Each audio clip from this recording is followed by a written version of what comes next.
In the semifinals of the WNBA playoffs, the Indiana Fever are going to upset the Las Vegas Aces, and I'm here to tell you why. My name is Rich Latta. If you haven't locked in before, make sure you are liking this video, subscribe to the channel. Don't miss anything we got going on. And man, I'm still riding the high of Thursday night's win with the Indiana Fever over the Atlanta Dream, where they made a great comeback in the last 2 minutes and really just felt like a microcosm of the entire season. Just what more adversity can you find for the team? And the Aces matchup awaits, and I think this is set to be one of the most explosive series that we'll probably watch in the near future with the Fever and the Aces, not only on the court but off the court as well. Feels like the Aces kind of represent a dynasty, a more recent dynasty, the last like 10 years or so, and just the old guard of the WNBA in general. And at some point, whether Caitlin Clark was in the lineup or not, the Fever and the Aces were going to clash. There was going to be something there. We've seen the comments from A'ja Wilson about playing in Indiana before, so we'll see if some indeed does go down. But man, on a lighter note, I think that just looking at the matchups and the way things have broken with all the additions for the Indiana Fever this year, they have unintentionally gotten deeper as a result of it. And when I say deeper, I'm just like, you can throw like 2 or 3 quality players at almost every position. Brianna Turner has kind of been unlocked as this defensive anchor, and I expect to see plenty of Stephanie White unleashing her on A'ja Wilson. I mean, like, this isn't somebody that's really necessarily going to affect the offense on, Indiana. So use all your energy, use your fouls, and you're going to be stuck to A'ja Wilson. Now, A'ja Wilson's going to get hers. There's going to be pretty much no stopping that.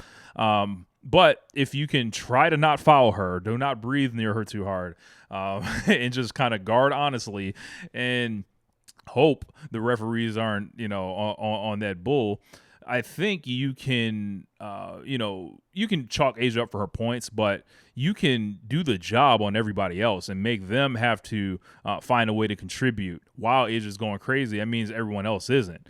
If you're thinking about who needs to guard on the other end, Kelsey Mitchell has to be guarded, and who's a better option to guard Kelsey Mitchell than Jackie Young. So I just look at it where the decisions of who needs to guard who, it breaks down to the Fever, for me, feeling like they have more options as to where they can get the ball.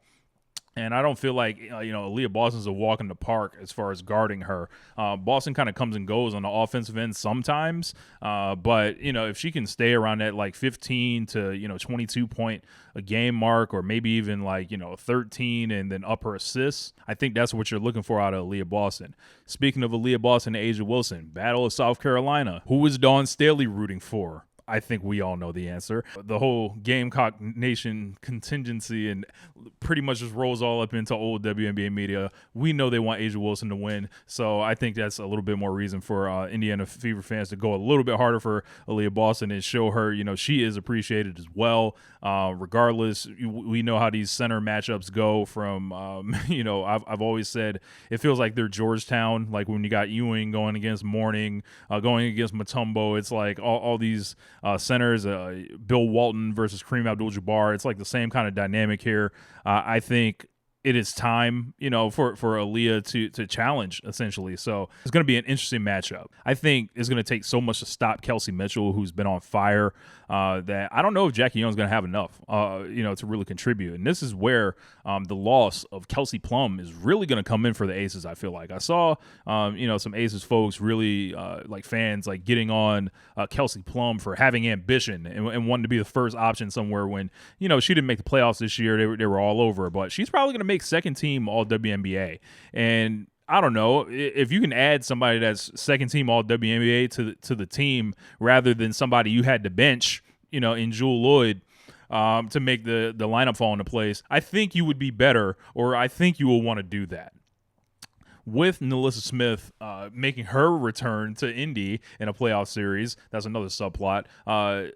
Asia Wilson has gotten a running mate that makes her feel comfortable on defense and offense. They can switch between the 4 and 5 between them. Melissa Smith's athletic enough at the rim, to kind of challenge and makes it feel, like Asia Wilson, like kind of like Anthony Davis. She just feels better with somebody big next to her. Becky Hammon's been talking a lot of trash, and quite frankly, I'm getting tired of it. From the complaining, about the first round series, which made absolutely no sense. Get your brain checked if you thought the 3-game format with the road teams going a 1-1-1 format was not good. This was all just being upset at the Indiana Fever. That's all it was, and I think this was unquestionably better for all the teams around the league. You got 3 exciting first-round series. You got 4 exciting first-round series. Everything went, to 3 games except the Fever and Valkyrie matchup. And that Game 2 in Golden State was one of the most exciting games you'll ever see in your life. And I don't think you get that if they're just playing another Game 2, on Minnesota's floor. It stinks of brokenness. It stinks of, privilege to not want the league to expand and have more teams get in on the playoff pie, and the importance that those playoff games mean for experience. And also, in the Fever's case, we have seen the tickets that they've been selling all over the league, home, road. Why should their home crowd not get to experience that? So I look forward to the Indiana Fever welcoming Becky Hammon and the Aces to Indiana and trying to beat them on their home floor in games 3 and 4. Do I think a split is possible? Absolutely. So my official prediction, and it might be a little out there to some of y'all, but I predicted, I was one of the people that said the Fever were going to beat the Dream. So I'm going Indiana Fever in 4. I don't do the coward stuff of picking in 5, right? Especially for the road team. I pick the 4. I want to see what the Aces got in store. If they're the real Aces, so to say. Becky Hammon talked about turmoil that the Aces went through in the first half season. What was their real turmoil? Just stinking and sucking? Like, I don't understand. I know Asia Wilson missed a game or 2, but was it Jewel Lloyd shooting like a construction worker? Was that the adversity there? I'm sorry, but real adversity is losing a first-team all-league player, MVP candidate, playing 13 games, and then subsequently 5 other members of the team to season-ending injury. She does not want to play that card. I know, I understand that everyone has to find ways to motivate themselves. Everyone has to find a me against the world tactic to motivate yourself and to talk your team up, right? But it just falls short here. Stephanie Weiss got that team rallied and ready to do something that most people kind of find improbable. This just feels like a team of destiny. And it sounds corny. It sounds cliche. It sounds too perfect, like too much of a movie script. But I just look at the matchup, and I do not see the clear advantage aside from Asia Wilson. Now, if Asia Wilson wants to score 45 points a game and make it a no contest, essentially, like how, a major league pitcher dude decide you're not hitting the ball today. Like, if it's something like that, I'll take my hat off, tip my cap to her.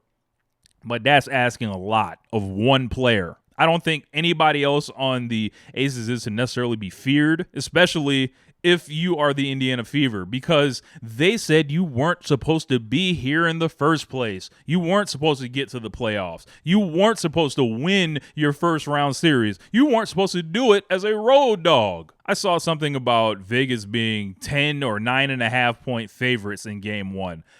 Look, go get y'all money.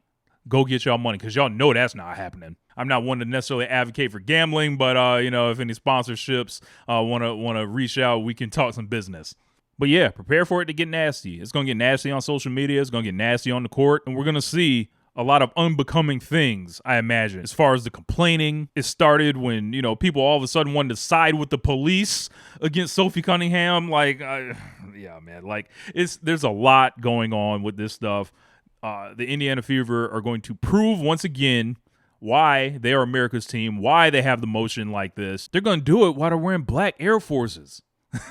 So I look forward to seeing this series. And I got to say, man, I wish Caitlin was available.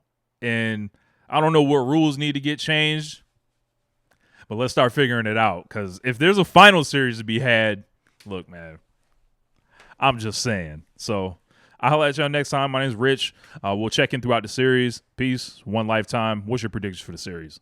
Holla.